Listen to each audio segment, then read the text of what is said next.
Hi, and welcome to the Fellowship of the Withered Hand. My name is Kevin Penry. I've been privileged to work alongside John for the last several years, and it's such a blessing. When asked to share my favorite of John's messages, this is the one I've chose. It's Humility 1 and Hubris 0, where John celebrates the unusual concept of celebrating the gift of not knowing versus us creating the illusion of certainty. It's a great message. It goes all the way back to what we had to learn in the garden. I've been trying to learn ever since. So welcome and enjoy Humility 1, Hubris 0.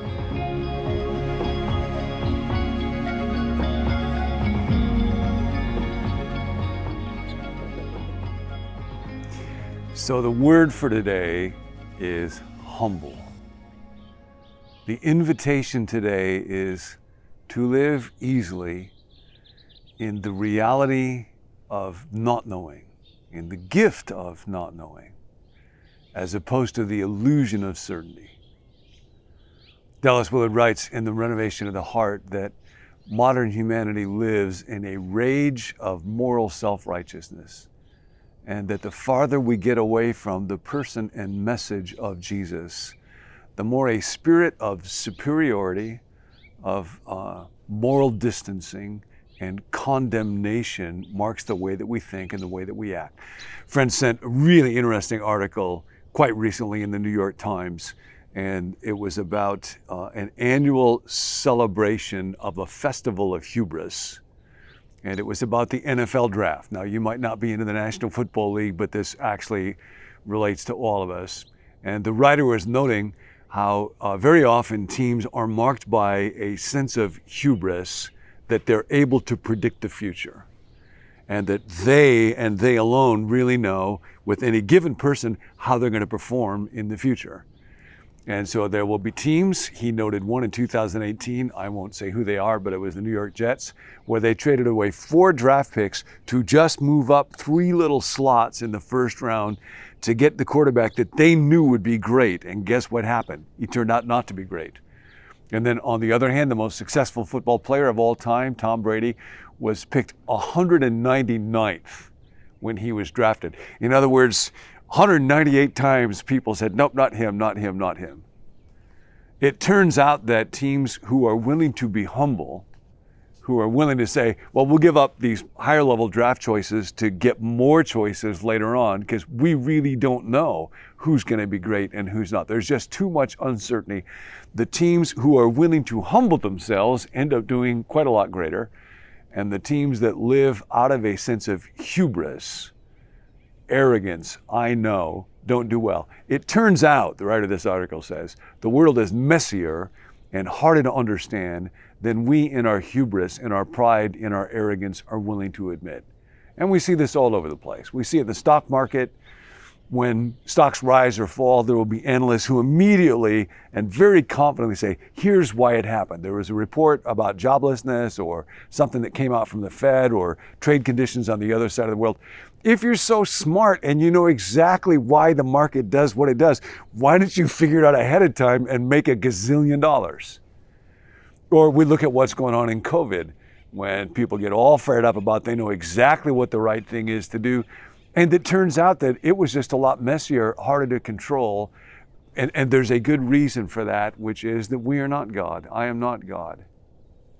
C.S. Lewis wrote that pride is actually the anti-God posture of life. He says that other sins, unchastity, anger, greed, drunkenness, are mere flea bites in comparison to that drive that I have to say, I must be God. I must be in control, because pride puts me at odds with other people. I must be smarter, better, stronger than you, than the people around me in order to feel satisfied. So it's the opposite of love, and it's the opposite of God.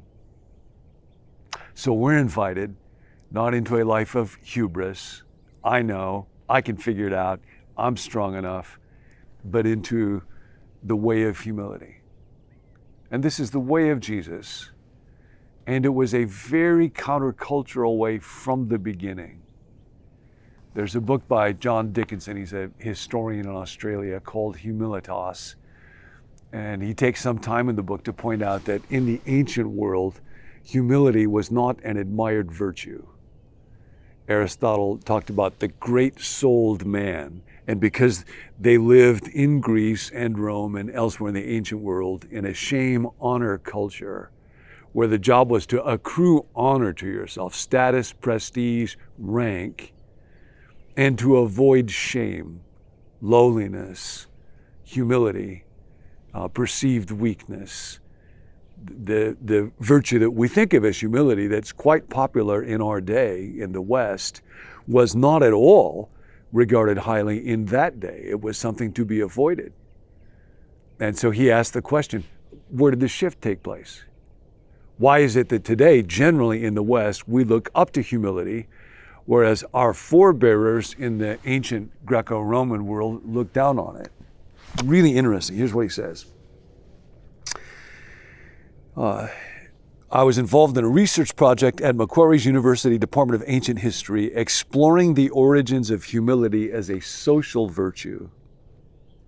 The modern Western fondness for humility almost certainly derives from the peculiar impact on Europe of the Judeo-Christian worldview. The teaching that God resists the proud, but gives grace to the humble, that is woven through both Old Testament and New Testament. But he notes, this is not a religious conclusion. Macquarie is a public university with no division of theology or even religious studies. It is a purely religious finding. I mean, it is a purely historical finding. And he goes on to say that this is not simply traceable primarily to the stream of Judeo-Christian thought, not even primarily just to Jesus' teaching. It's traceable primarily to one event, and that is his death on a cross. And we might reflect for a moment on two amazing evaluations of crucifixion. One is from the Roman writer Seneca, who lived and wrote these words in virtually the identical time frame as the Apostle Paul. Seneca wrote, because crucifixion was the ultimate form of humiliation reserved for slaves, can anyone be found who would prefer wasting away in pain, dying limb by limb, or letting his life drop by drop, rather than expiring once for all? Can any man be found willing to be fastened to the accursed tree, long sickly, already deformed, swelling with ugly tumors on chest and shoulders, and draw the breath of life amid long drawn out agony? I think he would have many reasons for dying before mounting the cross. Can anyone be found? And one was Jesus, who, being in very nature God, did not consider equality with God to be grounds for grasping, to entitle him to assert his privilege for his own comfort or status or honor, but rather poured himself out, became in appearance like a human being, took on the form of a servant, humbled himself by death, even death on a cross. And therefore, God has exalted him and given him the name that is above every name. There is a great reversal, a complete turnaround in the way that humanity would come to regard humility. And it is traceable primarily to the person Jesus, and especially his death on the cross. So now the invitation today is for us to enter into his way and to trust the cross. I don't know what's going to happen. I don't know what's best. I need to be as wise as possible. I need to get good counsel from friends. I need to think carefully. But there is a gift in not knowing.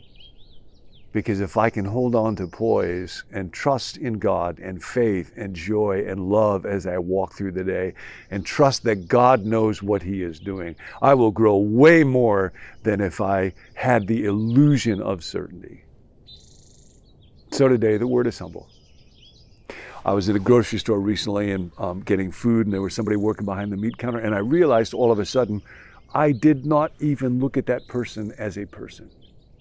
I was just preoccupied with what I had to do, and he could have been a machine. And so to pause and think, oh, this is somebody's son. This is somebody's brother, somebody's husband maybe, with a life and dreams. And I could just talk to him for a couple of minutes and joke and enjoy. And I wish I was far enough along that those things were now habitual in my body, but I'm working on it. I was with a group of friends and somebody mentioned the name of somebody who is kind of known in church circles that we're all a part of. And so part of me just wants to scream, I know that person, I'm important, look at me. And another part of me can check my spirit and say, no, for crying out loud, don't do that. Just shut up. And don't let everybody know how important you are. And you'll get a little freer and you'll come a little more life. Today, perhaps the words, I don't know, which would make many NFL teams perform at a much higher level, might be good ones for you and me to hang on to. Today is about the day of humility and following the way of the man on the cross. Not the illusion of certainty, but the gift of not knowing. Let's practice it. Guard your heart.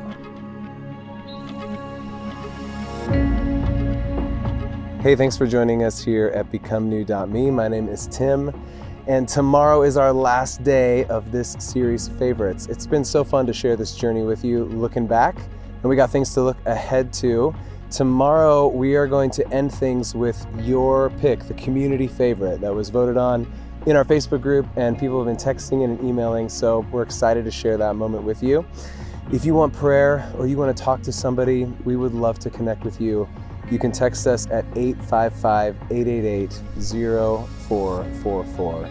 You can also email us at BecomeNew.me@gmail.com. We will see you tomorrow for the finale of this series, Favorites.